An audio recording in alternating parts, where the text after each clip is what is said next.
This is Eyewitness News Breaking News.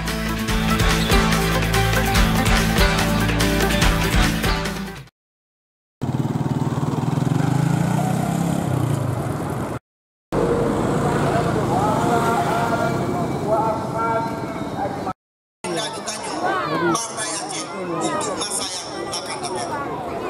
Hidup Partai Aceh! Hidup Partai Aceh! Hidup Haji Khalili! Hidup Mualim! Udip memandu, insyaAllah Udip memandu.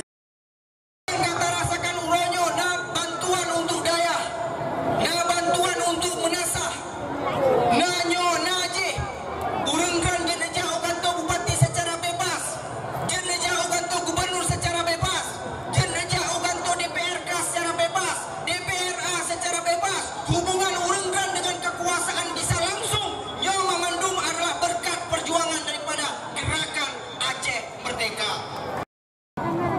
Tidak menang dalam pilkada. Nyo tanda haji bahwa hanale perjuangan sinambung. Hanale yang diken perjuangan orang Aceh. Hanale yang diken dengan politik identitas di Aceh. Nyo hanale menye Partai Aceh lalu dalam pilkada 2017. Tetap berupaya untuk jadi makanya ada calon-calon independen. Dan nyo jika tuan sampaikan bahwa perjuangan calon independen nyanda ke perjuangan perseorangan.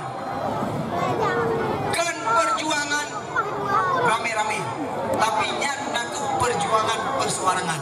Mantakalan ketanyo daripada Partai Aceh. Partai Aceh nyo kan perjuangan perseorangan. Partai Aceh nyo kan perjuangan dari sini. Partai Aceh nyo kan perjuangan Musakir Manaf. Partai Aceh nyo kan perjuangan Cino dua dahulu. Tapi perjuangan Aceh nyo perjuangan ketanyo memandung.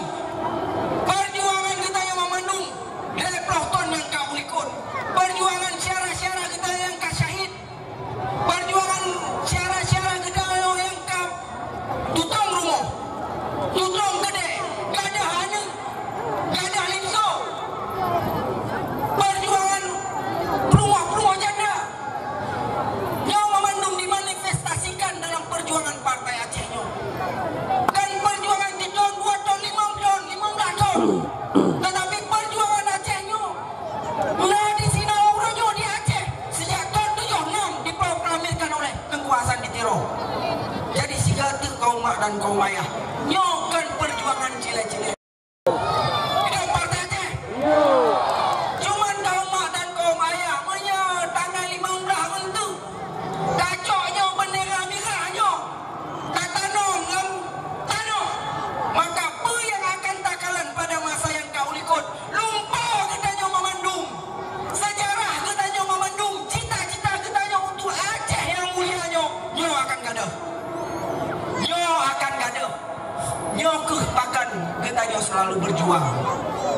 Nyo alasan pakan katanya tamu klik bak kampanye nyo. Nyo alasan pakan Partai Aceh harus dan wajib menang.